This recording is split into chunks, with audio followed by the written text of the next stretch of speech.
Hello and welcome to today's WIEF I Empower on Digitalization Trends, Opportunities Within. Now, ladies and gentlemen, let me first introduce our amazing moderator for today, Nadia Hanim Abdul Latif.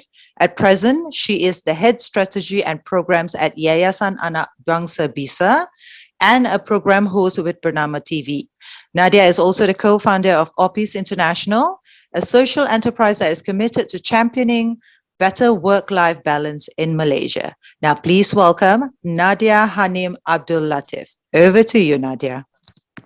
Thank you, Ina. Distinguished guests, ladies and gentlemen, Assalamu alaikum warahmatullahi wabarakatuh. A very good afternoon, and thank you for joining us for the World Islamic Economic Forum, WIEF Business Women Network I Empower series. Now, today we will be discussing digitalization trends, opportunities within, as mentioned by our good MC earlier, and we'll be discussing hopefully a range of topics ranging from challenges for organizations in undertaking process of digital transformation all the way to industries that you may want to invest in as far as digital technology is concerned. Now, I have with me two esteemed panel members. First and foremost, Encik Shamsul Majid, or more formally known as Mr. Sam Majid, who is the Chief Technology and Innovation Officer at MCMC, Malaysian Communications and Multimedia Commission.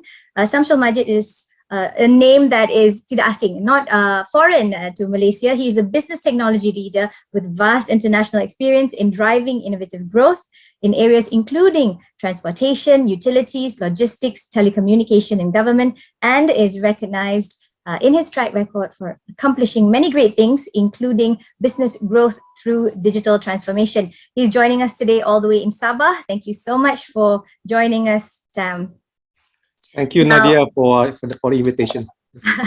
And we also have Andres Varela, who is the Digital Director of Engine Room Global. And he is, well, the company is from Singapore, but he is with us today from Indonesia, Bali. Andres, very happy to have you. Of course, Andres Varela managed the account strategist side for Google Partners Program in Australia for over 5 years and increasing the product adoption and focusing on improving account performance for Google Ads across digital agencies in Indonesia and Australia. Working with a dynamic portfolio for over thousands of advertising agencies, he has directly been responsible for strategy, execution, as well as analysis of thousands of digital advertising campaigns. All right, ladies and gentlemen, we know that COVID-19 has provided a humbling context of realities in the lives that we live in today. Whilst the challenges of the pandemic has caused many to fall into hard times, the world has also witnessed an unprecedented acceleration, not only of brick and mortar businesses transitioning to more click and order business to survive and thrive. We also know that future-proofing businesses, industries require three main attributes. And we've seen this all across the different sectors. And we're talking about agility, we're talking about a mindset of sustainability, and we're also talking about building resilience and capacity. Now, the first question that I wanted to ask the two gentlemen is, of course, let's start with the basics of a macro overview, where we're at right now. Gentlemen, we know that the pandemic has been a double-edged sword. There has been areas of game-changing collaboration. We've seen this in MedTech, the fact that countries have been able to work together to really try and flatten the curve. Yet, in terms of cohesive and democratized digital adoption and enablement, we're still seeing areas where members of society and businesses, and of course those that are more geographically and socioeconomically isolated, have had a rough time. So perhaps could you share, first we'll start with Sam and then we'll start with Andres. So Sam, as a government-linked agency, could you share with me, looking back in the past 12 months or so, what do you consider have been the good, the bad, and the ugly of digital trends to date? Thank you, Nadia, and thank you, WITF, for this invitation. Certainly, COVID-19 has created an unprecedented environment for a lot of organizations to take the challenge of moving forward. What's good that came out of it is that it has really taught humans how to do the impossible. A lot of people thought that they couldn't change their process, and here comes along COVID-19, and COVID-19 basically taught everybody that, yep, we can still continue a lot of things that we've been doing in the past, but now you just have to find a new way of doing it. And that includes also the government that is also embracing this change. And the government itself launched My Digital back in February, where it is about the digital transformation of the government itself, namely itself being the biggest employer of the country. And this basically means that there will be more activities around enrolling the ecosystem into digitization, expanding data into cloud, more connectivity, such as the activity done by MCMC via Jandela, which is an initiative to expand fiberization towards 7.6 million households, to expand 4G to cover at least 97% of our nation, and to also bring up our wireless connectivity speed to at least 35 megabit per second. And this brings the foundation to the next level towards the readiness of our nation for 5G, which is anticipated to have some presence in Malaysia end of this year in Putrajaya, Cyberjaya, and KLCC, and 5G onwards in some of the capital cities from next year onwards. The bad, I would say, is that the rate of change or the pace of change has now become a lot faster. And many feel that the rate of change is getting so fast, they not only need to adopt new technology, but also to have the mindset for change. And to add on to Nadia's 3 pointers just now, I would say they also need leadership of change.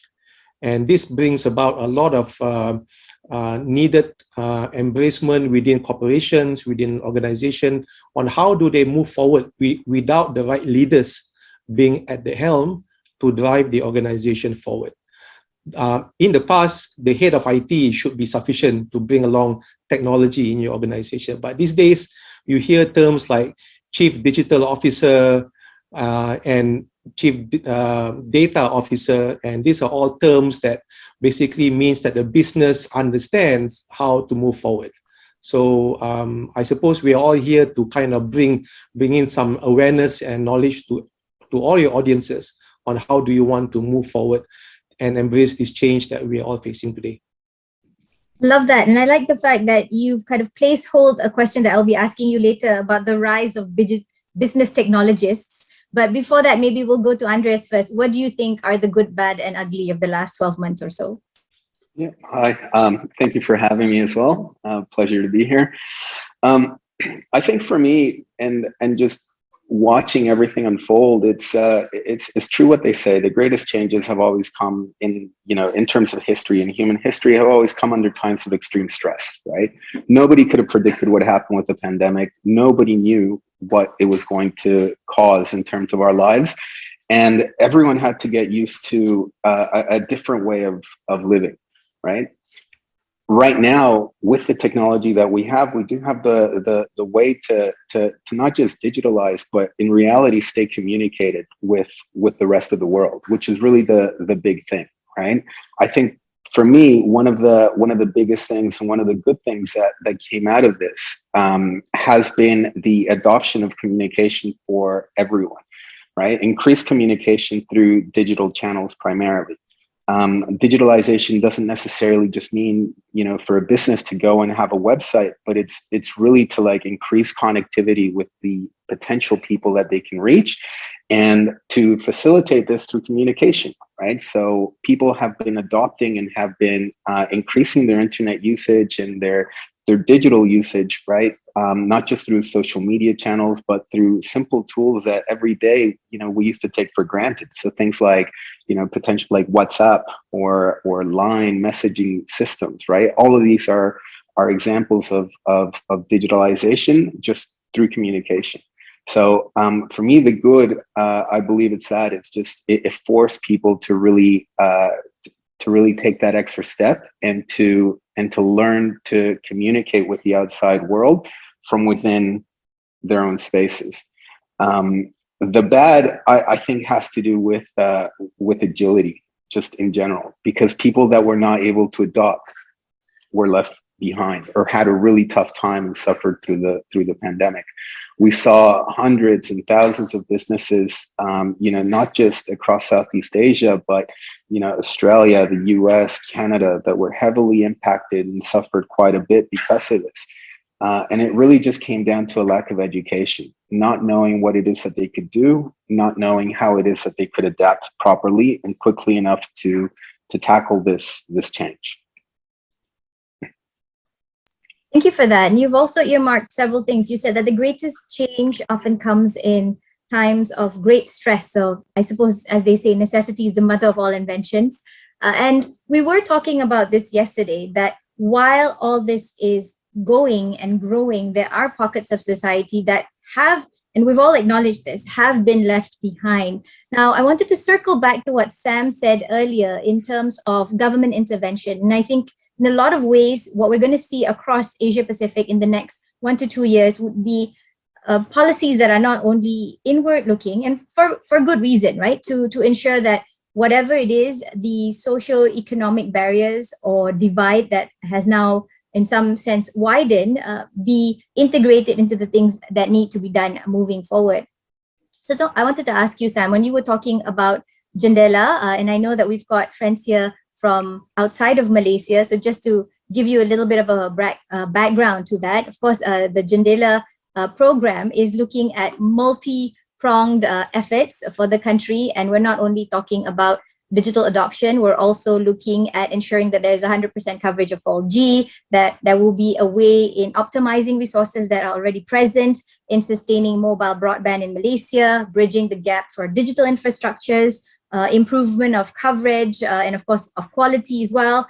And you're targeting, MCMC is actually targeting some 9 million premises passed for this effort. So, that's no small feat.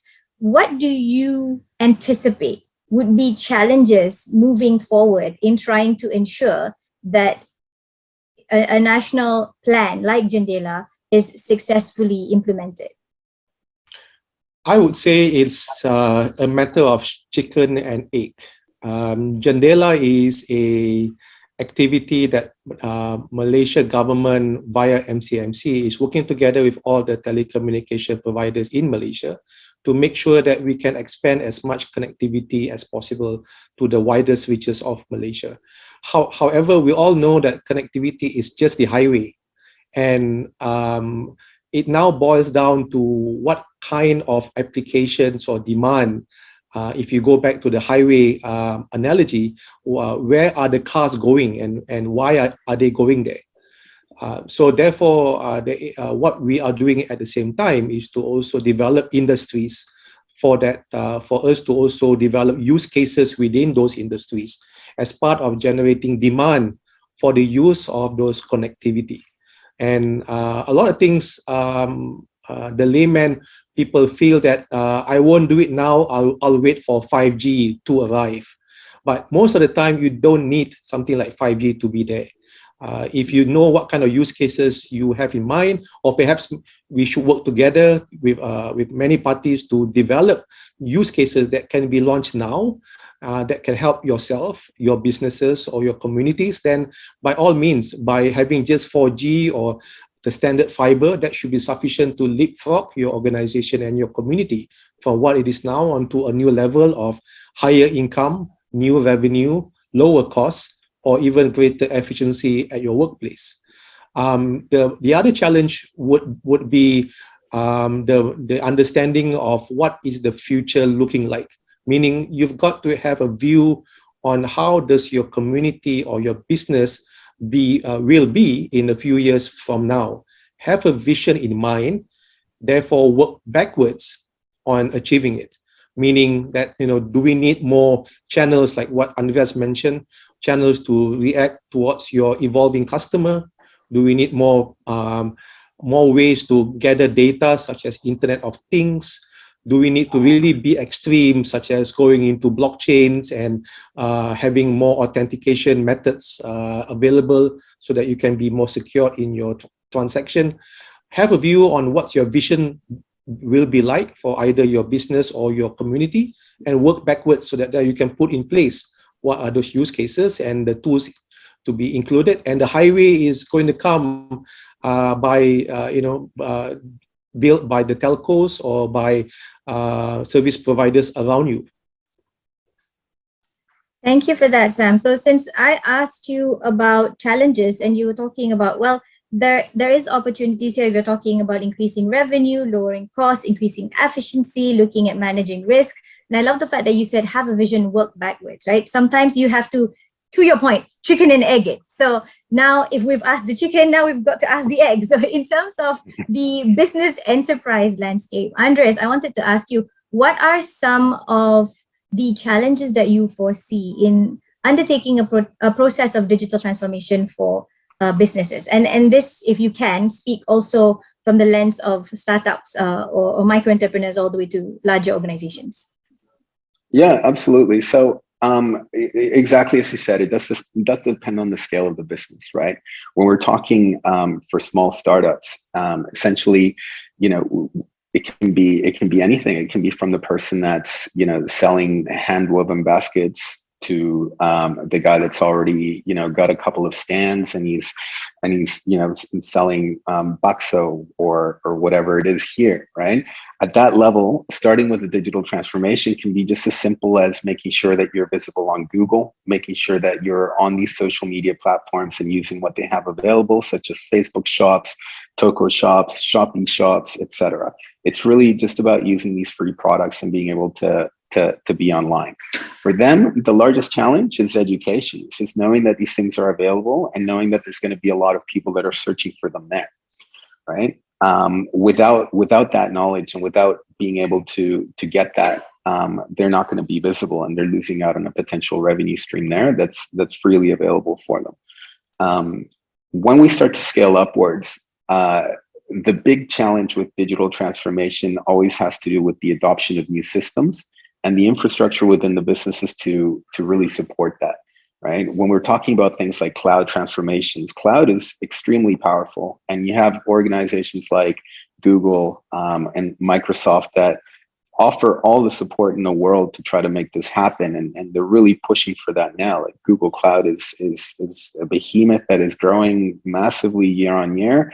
And cloud transformation is huge for business and enterprise nowadays. Just, the data that it can provide and the ease of just everyday efficiency that it can give businesses is huge.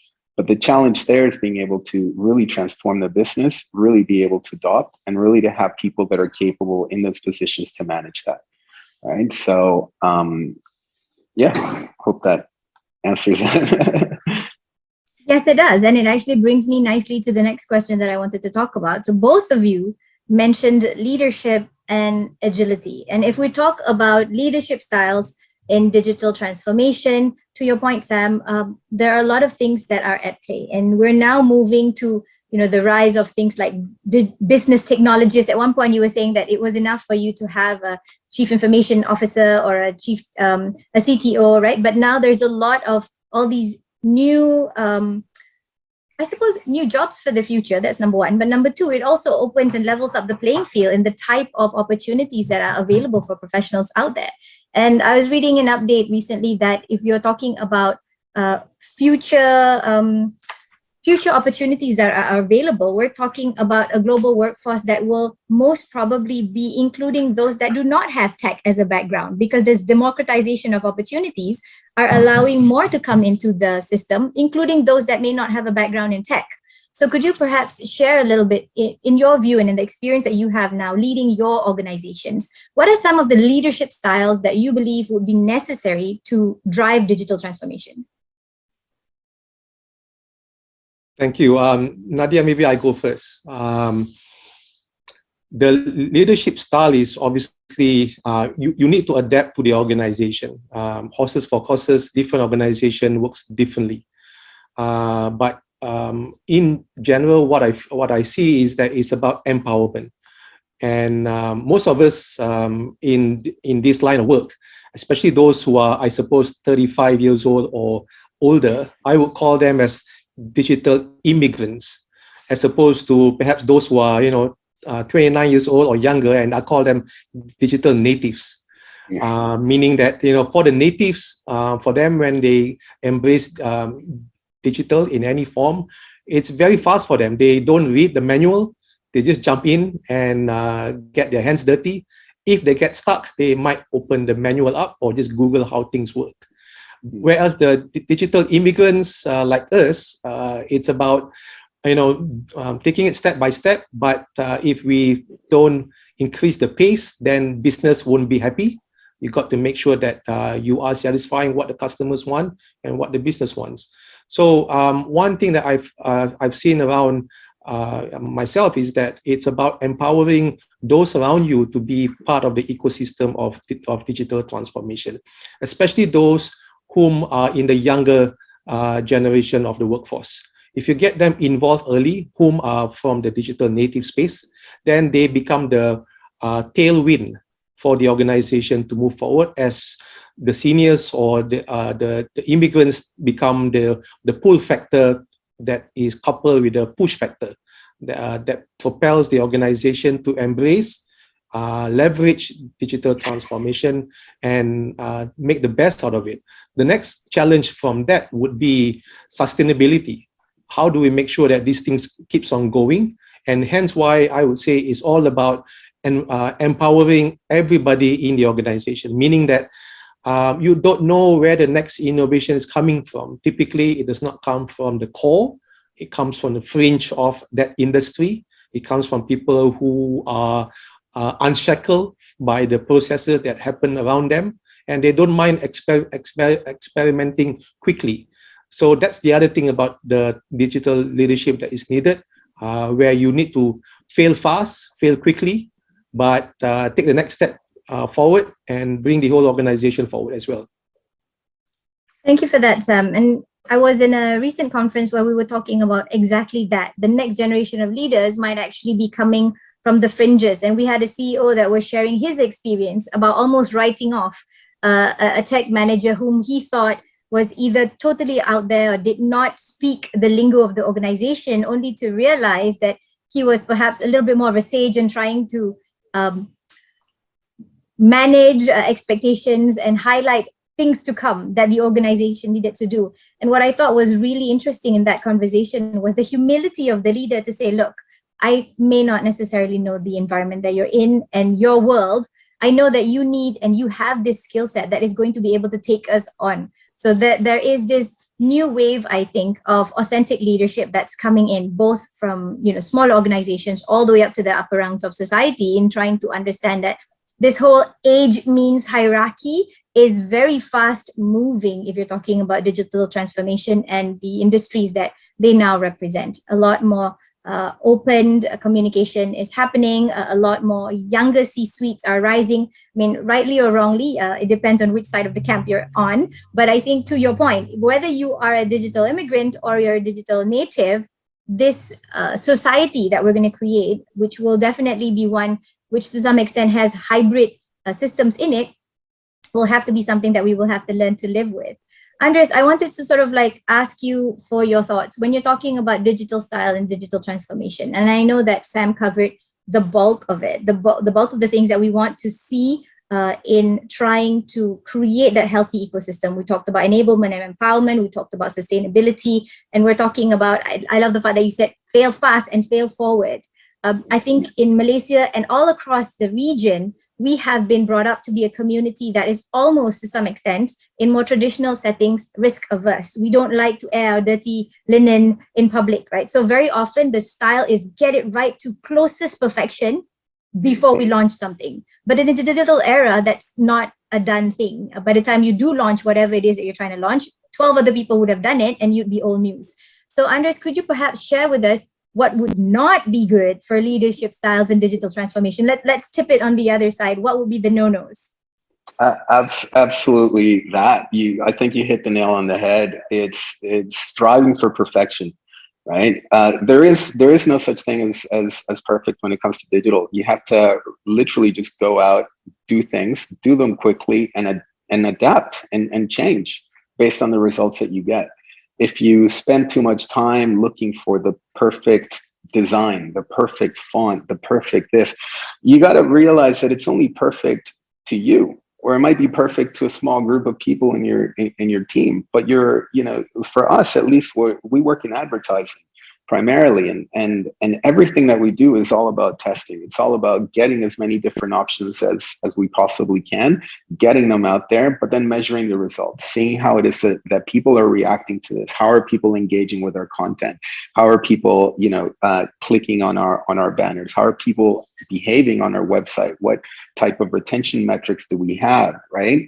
But all of these things are things that you can only really do if you're out there doing it. If you spend 3, 6 months or however long planning a campaign and trying to get the perfect things, it's never going to work, right? There's a fun little exercise that they used to do, and like I forget exactly how it was, but it was basically take a whole bunch of spaghetti sticks and try to build a house, and then you get people in there, all of these CEOs and stuff, mixing and trying to do the thing and never really getting it right. While you get these little kids that are like 5 or 6 years old doing the exact same thing and getting it right after 10, 15 minutes. Why? Because they just go in and they do it, right? They do it, they fail, try again, do it, fail, try again until they get it right. So yeah, a lot of it when it comes to digital is just not about overthinking. It's about doing, but measuring. And then obviously, keeping things that you need to be mindful of, brand safety, just, pretty general things. Yeah. I love the fact that you mentioned that, simply because I have done quite a lot of those spaghetti stick exercises, and we've done this all the way from children as young as, if I'm not mistaken, my youngest was about 9, all the way to CEOs. And you are absolutely right, because when we see adults doing it and children doing it, and usually what I add is you get a whole bunch of spaghetti sticks, you probably get maybe a foot long of masking tape and a couple of marshmallows, and you tell them build something, right? And we call it the marshmallow tower. The idea behind that really is human-centered design, right? How are you going to hive think and come up with a solution that is not just tall or the greatest or whatever it is, but actually has a story behind it? And I resonate with what you're talking about. Sometimes we have to stop overthinking things in the speed and in the dizzying speed of the world that we live in right now. I think context is key, humility is key, and that agility to be able to say, look, hang on, I don't have all the answers, but I can surround myself with people who know more than me, who might be able to be the right people in my team to be able to grow this effort that I need. And it doesn't matter whether you're in the government or whether you are a micro entrepreneur, the same rule applies in trying to create that dynamism around the kind of things that you want to do. Now, this question, of course, we had at great length when we were talking to Sonia about diversity in digital transformation. And since she's not here, I'm going to have to ask the two gentlemen here to chime in. You've talked about leadership and agility and sustainability. No one mentioned the gender dynamics. So I'm going to be the sole lady in this conversation asking two men, what are your thoughts? I mean, the reality of it is I was looking at some of the data and statistics about women in technology. And we know that in 2020, about 25% of GAFAM's employees, and GAFAM, ladies and gentlemen, is Google, Apple, Facebook, Amazon, and Microsoft, right? About 25% of them, or at least those that are working in the US, represent women. And this, of course, the source is Statista. I didn't make it up. You can check it out. But we're looking at this to steadily grow in the region, as well as across Asia Pacific, where we see the lines blurring. There are more girls in tech now. There are more women in STEM now. I mean, it's no longer just a boys' club. However, we do see more than 71% of women still working in tech companies with very strong bro culture. So I wanted to find out from the both of you, as leaders of your own organization, what are some of the things that maybe are blind spots in leadership that we don't necessarily realize, and which ones are actually things that are no longer part of the conversation because they are open and they are democratized and there is a safe space for everyone to thrive. So this time I'm going to ask Andres first, because he's got a team of young uprising talents, and then I'm going to ask Sam, who's looking at nationwide activation. So Andres, over to you first. Yeah, look, in my team, it is about 50-50. It's an even split, right? We hire based on who's going to be the best person, best suitable for the role, and and blind to everything, blind to gender, blind to whatever it is. I believe 100% in equal opportunity, and not just that. I mean, for me, when I was being brought up in digital, my my direct manager at Google was a woman. Her direct manager was a woman as well. So like I've learned and grown a lot from female in tech. I would say that they primarily mentored me.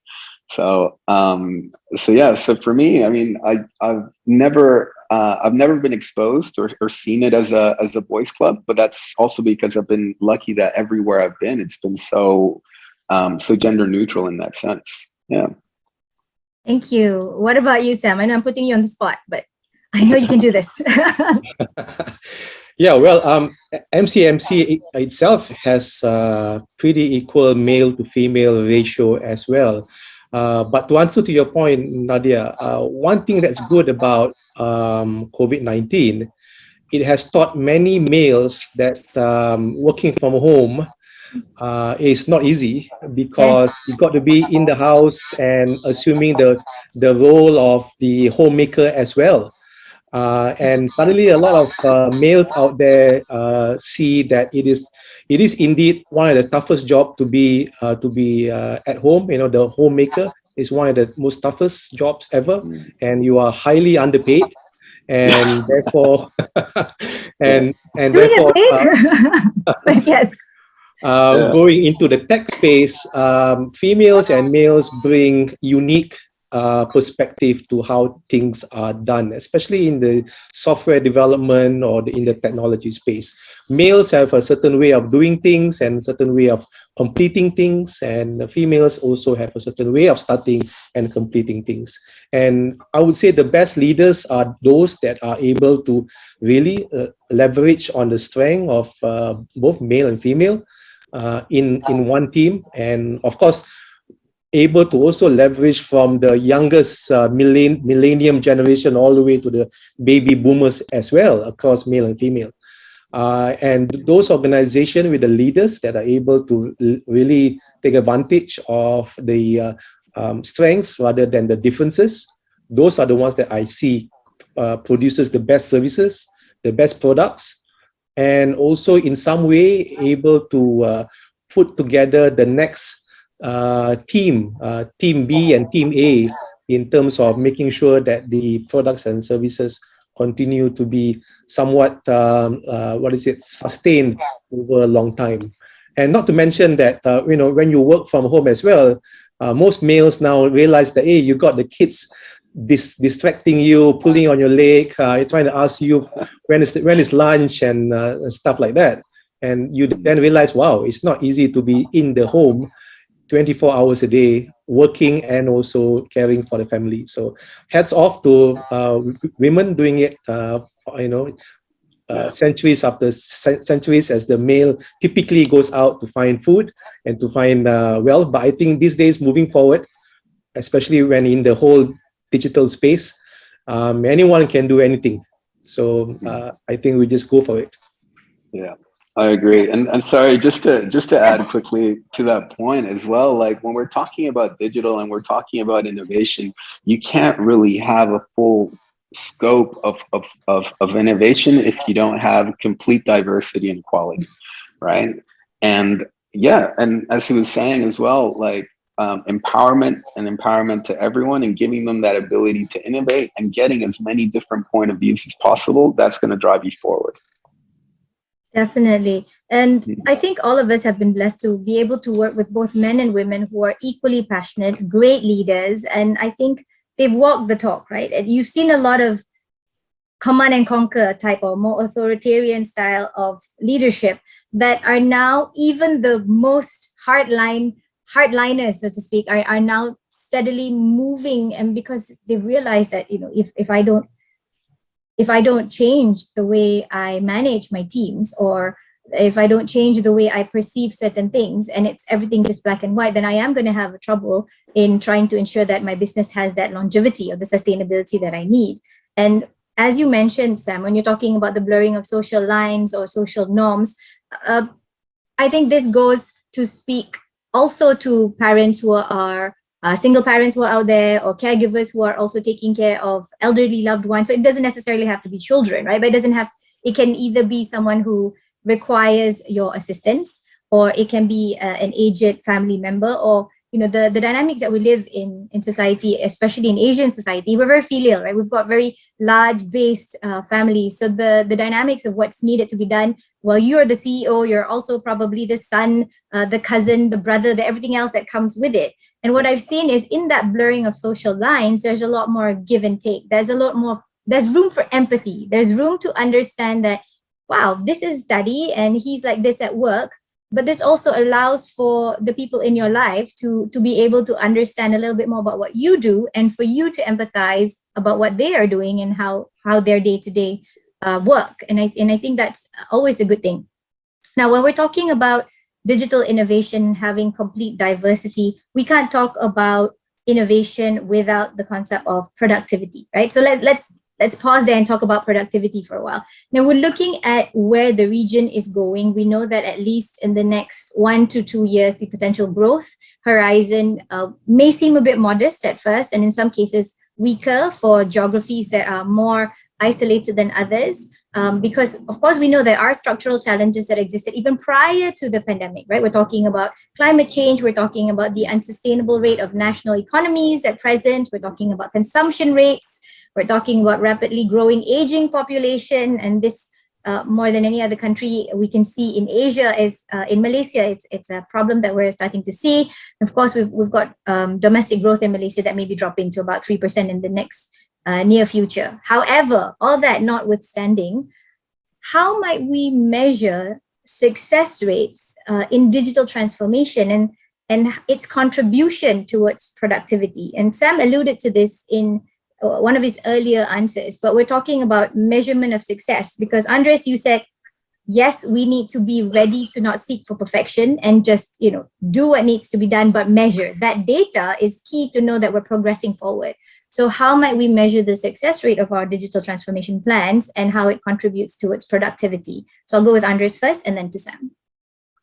Yeah, I think, look, that's obviously a really interesting question. I think probably the best way to measure it would be to look at internet penetration overall, look at usage, and look at adoption for businesses, right? When we're looking and we're talking micro, it's obviously going to be really hard to say, oh, okay, this business is surviving or this business is growing, right? But you can look at it slightly on a higher scale and say, well, what was the overall e-commerce rate growth in Indonesia in the past year, right? What were the biggest industries that thrived? Was it food? Was it transportation or ride hailing, which is quite big here? E-commerce, like I said, is it service industries?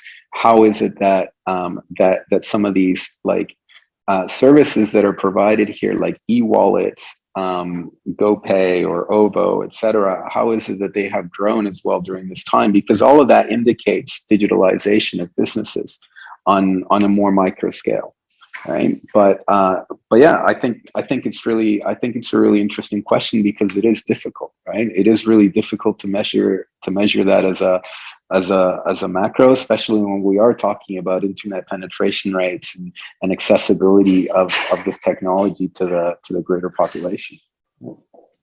Thank you for giving a shout out for the organization that I'm with. that helps a great deal. But Sam, perhaps your thoughts. Would you like to chime in as well?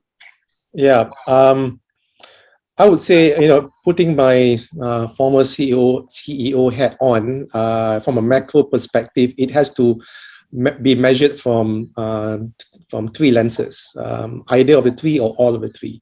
Number one, how is revenue going forward? Number 2, how is your cost going forward? And number 3, how is your productivity going forward? Mm-hmm. And all this, multiplied to a macro scale, actually can equate to a really large number. And this is where I find that those that in the leadership position, without empathy, then you may not be able to kind of really capitalize on the really big numbers that can be translated from either revenue, costs, or productivity.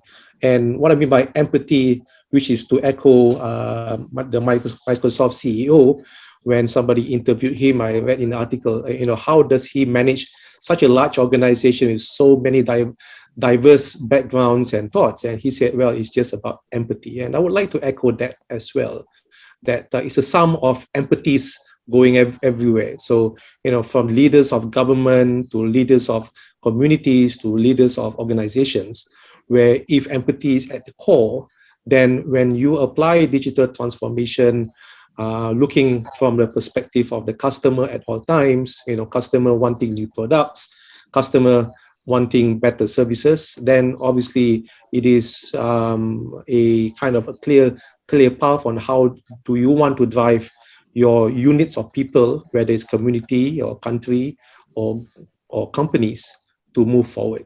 And on top of that, it's also birds of feathers. I find that empathy also attracts empathy as well, meaning that you also gravitate towards other people who have similar thoughts. And this basically multiplies itself. And from a macro point of view, that's when the avalanche starts to actually, really make a difference. Like attracts like, right, Sam? Yeah. So thank you. I want to pull out a question. Thank you. We have Zubaida Hamza from Nigeria. We've got Malik Fazir, and we also have representatives from different parts of Malaysia. We've got a rep from Sarawak as well. So if you are watching us this afternoon, please give us a shout out about the organization that you represent or the country that you represent, and we would definitely try as best as possible to pull up your questions and ask the esteemed panel that we have here. So Sam, Malik Fajir mentioned, I love the terminologies used by Saudara Sam, digital immigrants and digital natives by age determinants. And I think we're not only talking about age and gender and ability. I believe that digital transformation means that there is open spaces now, even for people who are neurodiverse or learn things differently, to also be able to contribute. To Andre's point, right, when you're talking about e-commerce, especially that idea of social listening or trying to understand the new customer that you're trying to sell to, or the customer that you always had but is now pivoting online, the kind of touch points that you're trying to create and the kind of things that you need to listen out for is very different from what you had before.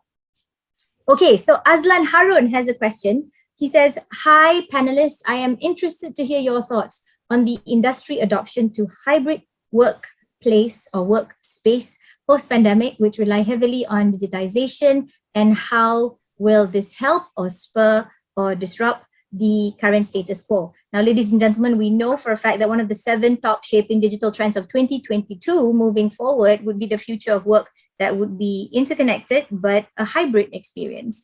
So Sam, is MCMC now on 100% work from office, or what is the experience that you are having right now? At the top leadership, we are flexible. We are in a hybrid mode, particularly because COVID-19 hasn't gone away. So we still need to be heads up on SOPs and stuff like that. So if possible, we still conduct most of our meetings virtually. But also depends on many of the meetings and chairmen of the meetings as well. But to chime into Mr. Azlan's question, how is the situation is happening? I would say that we are living in exciting times right now. Everybody's trying to find a certain footing of normality, whether it's working from home, studying from home, learning from home, or learning from anywhere. So I would say it's not just from home, but it's actually pretty much working or learning from anywhere. And this is where the traditional processes and mindsets of the traditionalists is being challenged so much, where the very definition of working or learning or even living may need to be revisited because of what COVID has taught us so much. And this is where also the space of technology and leaders of technology has so much more room to innovate in, because there's so much opportunity that hasn't been explored as we learn from what humans are capable of doing and learning due to the various lockdowns that many countries have gone through. I would say also that it is also a matter of taking that bold step forward, experimenting And this is also, down to the heads of department or leaders of organization, where if you find that the productivity of the way that you're doing work now is not high enough, and you would like to actually gain more productivity, then by all means, the tools are already there. And if the tools are not there, I'm very sure there are many technology partners out there that are willing to actually develop new ones to suit to your business needs. Thank you for that. Now, I want to take the last part of what you've just said and ask Andres this. So when we're talking about hybrid, you're very often more, I suppose, workplaces that are more traditional in its values and its culture may find that if you're not there in person, you're not being productive. However, COVID-19 has basically forced us to show that it doesn't matter where in the world you're at right now, the work still needs to be done, with the exception, of course, those who are frontliners or those who are looking at key roles that really do need that interface, right? But when Sam said about being ready to experiment, the reality of it is experimentation is a scary thing. And a lot of people feel experiment equals expensive. So maybe could you bust some myths pertaining to experimentation equals expensive equals let's not rock the boat. We've got enough things that we have to worry about. Why not just everyone come back to the office, do what you're supposed to do, wear your face mask and everything else so that jobs can be done? Yeah, of course. I mean, look, for us, it was a fairly seamless process, to be honest. I mean, we have team members in Taiwan, we have team members in Australia, we have team members in South Africa. So when we were here and the pandemic hit, and it was like, okay, guys, we're working from home.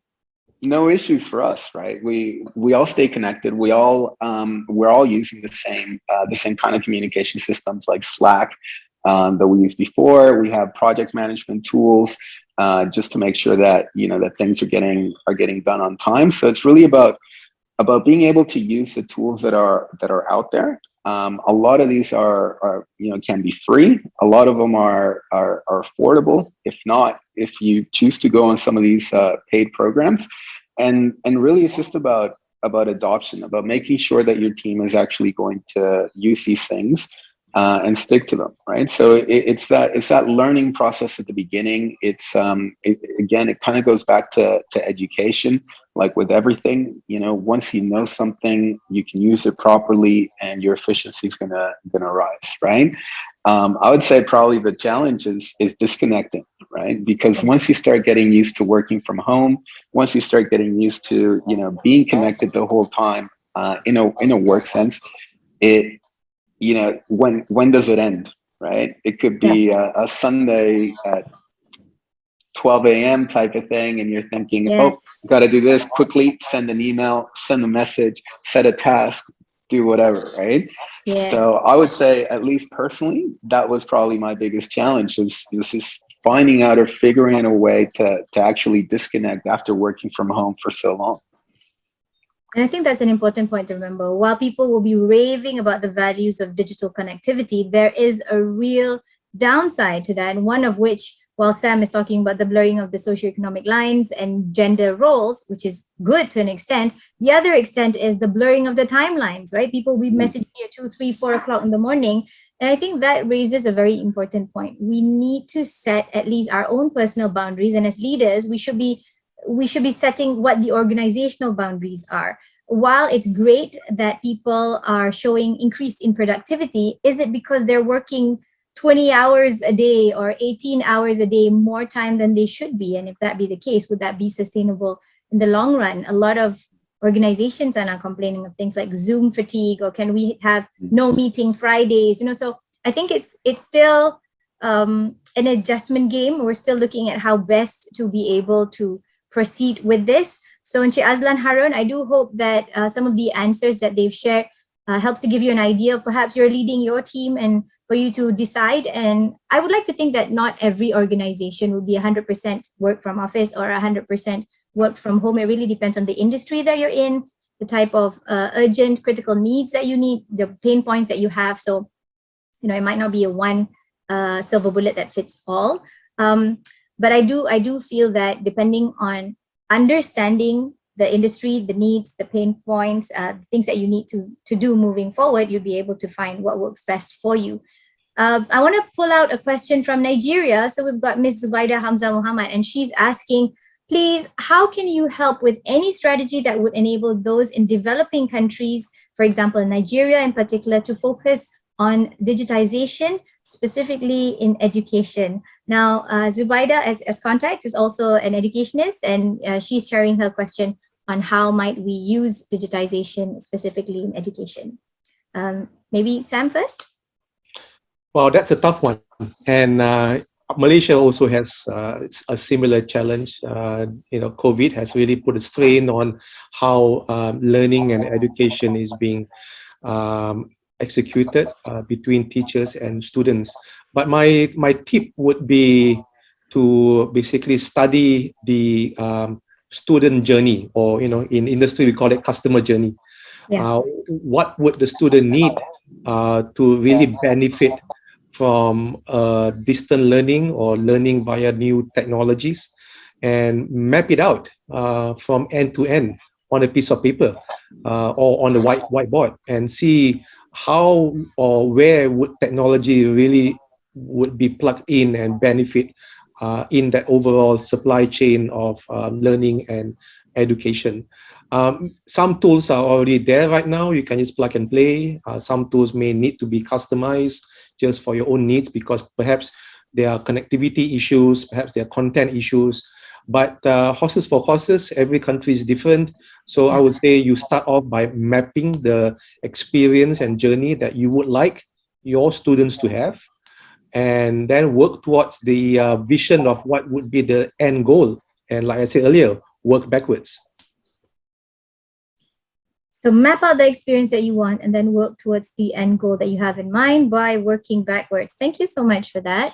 There was a follow-up question that's also related to education. This question was from Encik Malik Fajiar, and I believe this one is for MCMC. So I'm going to read this out. It says, being aware of the crucial importance of digitization and the processes of digital transformation, will MCMC be able to influence the national education syllabus for Malaysia to introduce and start off for children as early as from primary school levels, working in tandem with the education ministry? So this is kind of like a proposal and a recommendation as much as it is a question. So perhaps, Sam, would you like to share your thoughts? Yeah, we can't directly influence the content that is being put together as syllabus by the education ministry. However, being the agency that's been tasked by the government for several sectors, namely telecommunication, broadcasting, courier, and digital signature, that's what MCMC covers today. Therefore, we would certainly be able to help the various stakeholders, such as the Ministry of Education, in terms of what they would need for connectivity between schools, higher education on what sort of devices that college or university students would need, content creators on what sort of up and coming educational contents that may appear on broadcasting, or maybe may appear on the internet as well. So there are various different levers that MCMC is using to make sure that overall the community is moving forward, not just students or educationists or even technologists. And this is where everybody needs to play their part, not just one or two agencies, but also NGOs, people on the ground, parents, teachers, where the more that people in government understands feedback and receives information from various stakeholders, then the better it would be to shape the contents of the future. Thank you for that. We have, I noticed we're 3 minutes into 3:30 now. If ladies and gentlemen, you would indulge us with a few more minutes while we ask some of the final questions that are coming in from the participants. Thank you for all of your questions. There is also a poll that is shared by WIEF, so please feel free to click your answers. Unfortunately, Sam and Andres, you're not allowed to answer the poll. This is only for participants. So if we do have FOMO, we'll just have to wait until the end of the session to find out what the answers are. But Andres, I'd be remiss if I don't ask this question of you, and knowing the experience that you've had when we're talking about digitization, when we're talking about this fever towards automation, and we're seeing everything from using hyper automation to unlock value. We're talking about altered or heightened consumer experiences using digital technology. We're talking about new ways of algorithm and being able to understand what the customers need, as well as forecast what the customers may need in future.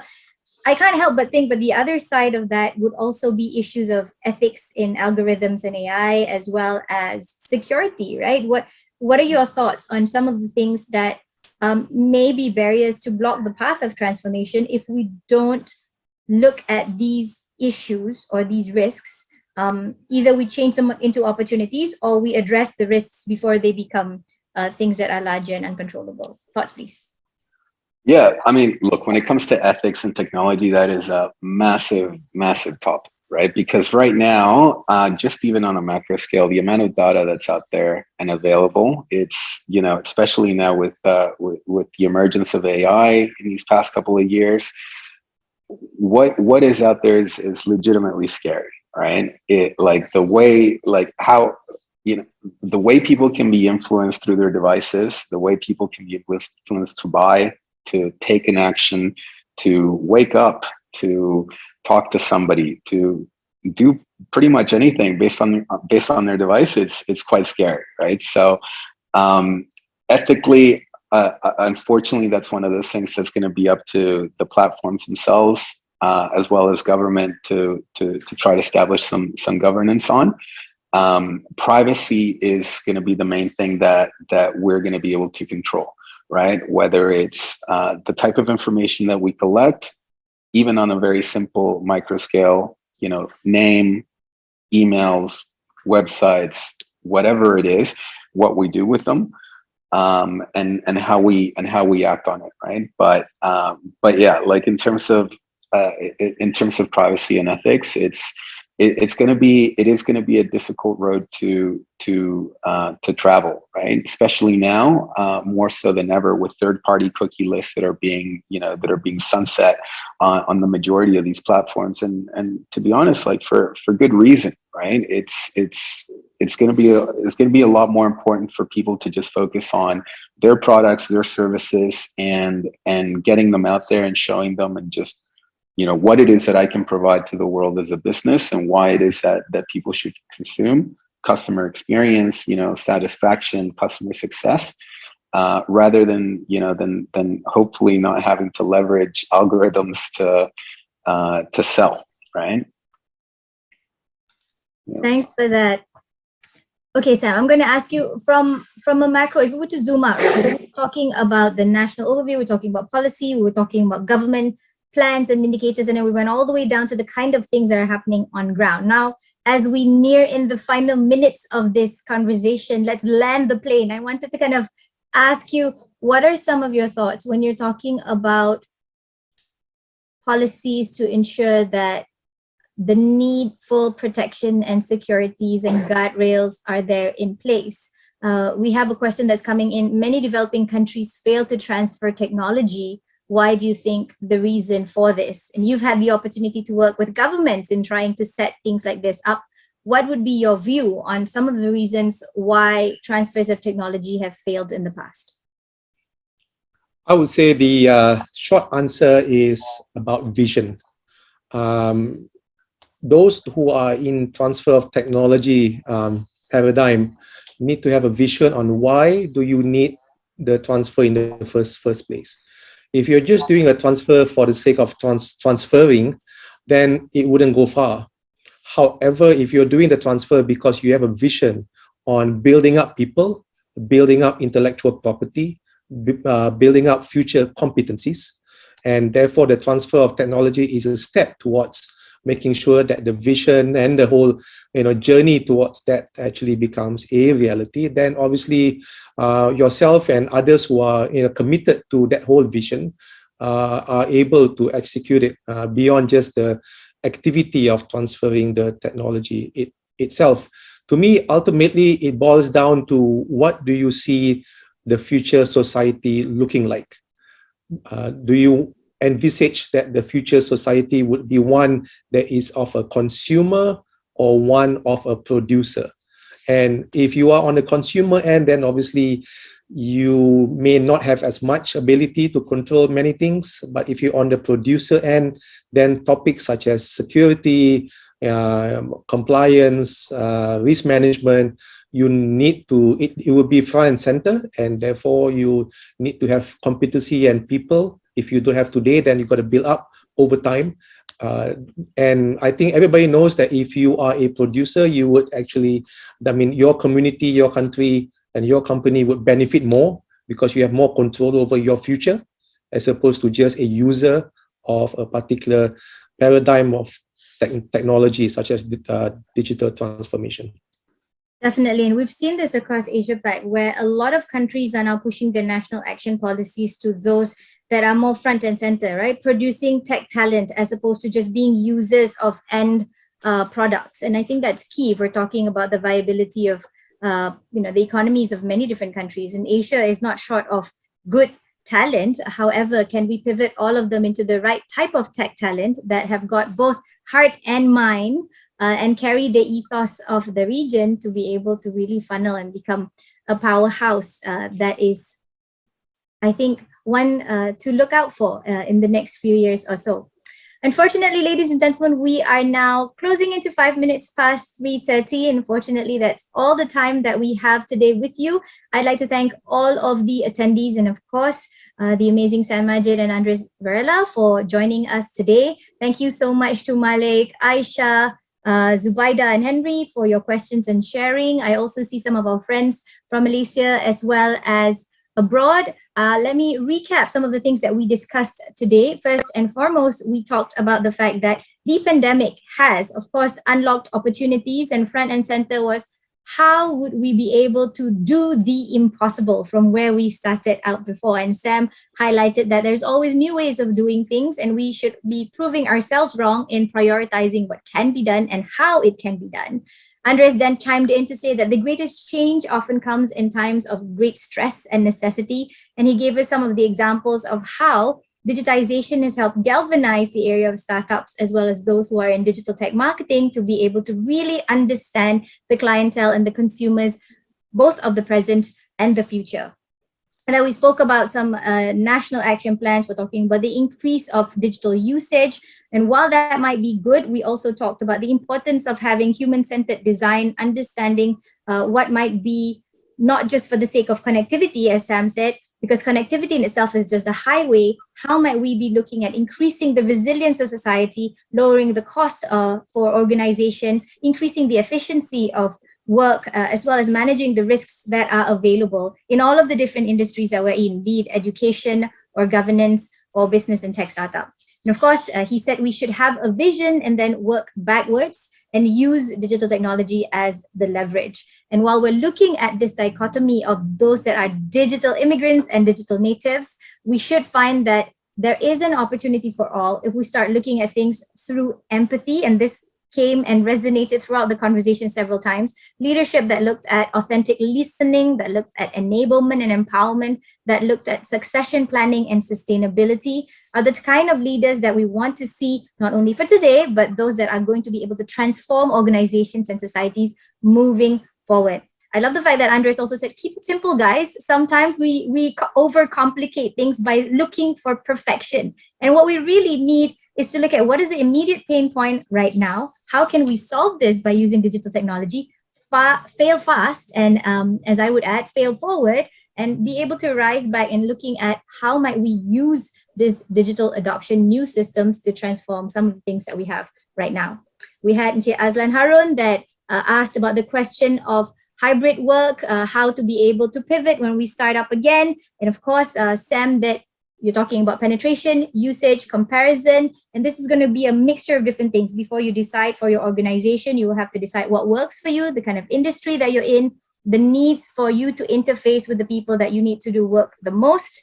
And of course, Andres piped in to say that, look, if that doesn't work, be okay to change again, because the idea is it shouldn't be stuck in stone. So if you started from Jan to March with the work from home hybrid situation, and then you realize this is not working by mid-year, there is an opportunity to change. And he also said, let's make use of the softwares that are available out there to be able to help ease work that are available.